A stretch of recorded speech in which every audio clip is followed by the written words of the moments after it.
नमस्कार, स्वागत है आप सभी का गोल्डन इंडिया की इस फ्रेश वीडियो में। तो आइए दोस्तों जानते हैं आज के मुख्य समाचार की काम की बड़ी खबरें। इसी के साथ में सोने और चांदी के भाव में भी गिरावट देखने को मिली है। अगर बात करें आज की ताजा खबरों की तो मौसम विभाग की ओर से बड़ी खबर निकल कर आई है। मौसम विभाग की ओर से बहुत बड़ी चेतावनी सामने आई है। इसी के साथ में आपको बता दें कि टिकटॉक की वापस भारत में एंट्री हो सकती है। आपको जल्दी रेलवे की ओर से प्राइवेट ट्रेनें चलती हुई दिखाई देगी। जी हाँ दोस्तों, अब आपको ट्रेनों में जो सुविधाएं मिलती है वे काफी खास होगी, क्योंकि देश में रेलवे की ओर से प्राइवेट ट्रेनों का चलाने का कामकाज शुरू होने वाला है। भारत और चीन के बीच में जो सीमा का विवाद चल रहा है, इसको लेकर कुछ बड़ी खबरें आई है। इसी के साथ में देश में फैले कोरोना वायरस को लेकर भी कुछ अहम खबरें हैं। जानेंगे ऐसी तमाम बड़ी खबरों को, लेकिन आपसे एक छोटी सी गुजारिश है कि इस वीडियो को लाइक करने के साथ में चैनल को सब्सक्राइब करना बिल्कुल भी मत भूलिएगा, क्योंकि दोस्तों आपका एक लाइक करना ही हमारी मेहनत का फल होता है। शुरुआत करते हैं आज की पहली अच्छी खबर से। तो EESL शुरू करेगी ग्रामीण उज्ज्वला कार्यक्रम, 10 रुपए में देगी LED बल्ब। जी हाँ दोस्तों, सार्वजनिक क्षेत्र की company energy efficient service limited EESL ऊर्जा दक्षता को बढ़ाने के लिए और गांवों में बिजली के बिल को कम करने के लिए, लोगों की बचत को बढ़ाने के लिए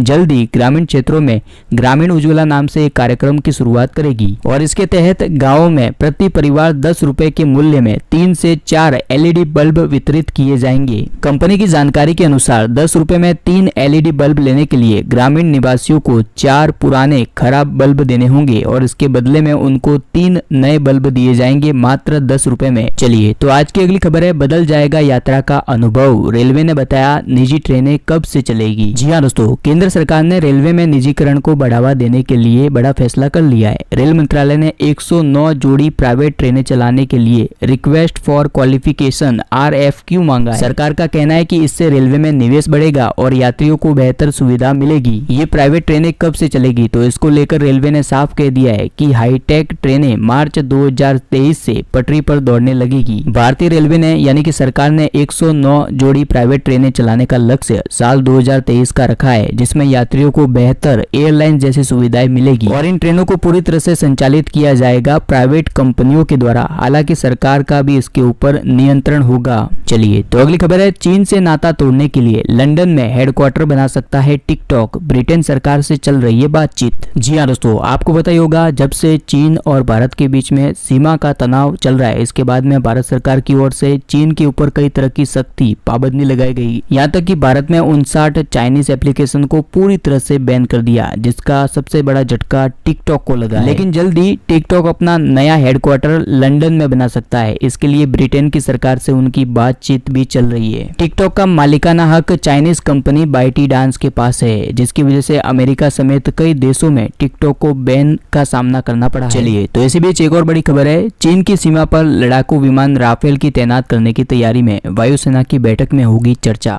जी हाँ, चीन के साथ में जारी तनाव के बीच में वायुसेना के शीर्ष कमांडर पूर्वी लद्दाख में चीन के साथ में वास्तविक नियंत्रण रेखा की स्थिति पर चर्चा करेंगे। और इस सप्ताह होने वाली बैठक के दौरान फ्रांस से मिलने वाले राफेल लड़ाकू विमानों की तैनाती और उनके परिचालन को लेकर भी चर्चा की जाएगी। भारतीय वायुसेना के शीर्ष अधिकारी फ्रांस से इस महीने के अंत तक भारत पहुंचने वाले राफेल फाइटर जेट की तेजी से तैनाती और संचालन पर भी चर्चा करेंगे। चलिए तो बात करें मौसम समाचार की, तो कौन से शहरों में होगी बारिश, जानिए आपके शहर का भी ताजा हाल। जी हाँ दोस्तों, उत्तर भारत में पहाड़ी इलाकों से मैदानी इलाकों तक मौसम की गतिविधियां बढ़ रही है।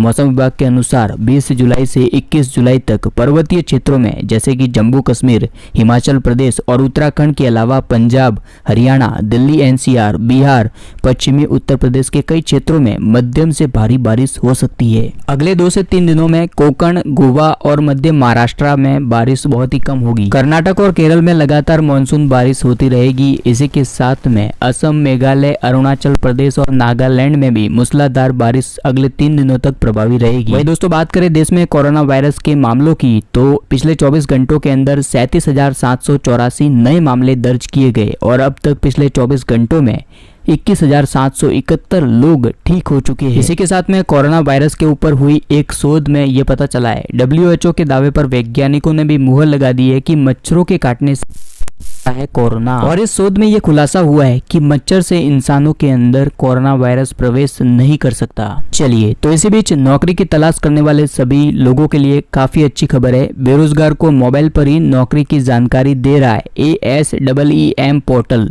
यहाँ पर करें रजिस्ट्रेशन। जी हाँ दोस्तों, कोरोना महामारी के चलते लाखों लोग बेरोजगार हुए। मार्च में लॉकडाउन के बाद में तो प्रवासी मजदूर लाखों की संख्या में अपने अपने गृह राज्यों में चले गए और इस संकट की घड़ी में सभी को रोजगार मिले, इसके लिए सरकार की ओर से आत्मनिर्भर स्किल्ड एम्प्लॉयर मैपिंग पोर्टल शुरू किया गया है। इस पोर्टल को नेशनल स्किल डेवलपमेंट कॉर्पोरेशन ने बेंगलोर की एक कंपनी के साथ में मिलकर बनाया है और इस पोर्टल के माध्यम से कुशल और अकुशल दोनों तरह के कर्मचारियों को सीधा कंपनियों से जोड़ा जा रहा है और इस पोर्टल के माध्यम से बेरोजगार लोग सीधा कंपनी से कांटेक्ट करके रोजगार प्राप्त कर सकते हैं, उनसे बातचीत कर सकते हैं। इस पोर्टल की वेबसाइट डिस्क्रिप्शन बॉक्स में दी गई है। चलिए तो बात करेंगे आज के सोने और चांदी के दाम की। सबसे पहले जानते हैं 22 कैरेट के अनुसार सोने का दाम 1 ग्राम के अनुसार 4,791 रुपए, 8 ग्राम के अनुसार 38,328 रुपए, प्रति 10 ग्राम का 47,910 रुपए और 100 ग्राम का 4,79,100 रुपए 22 कैरेट गोल्ड की प्राइस चल रही है। बात करें 24 कैरेट के अनुसार सोने के दाम की तो 1 ग्राम का 4,911 रुपए, 8 ग्राम का 39,288 रुपए, 10 ग्राम का 49,110 रुपए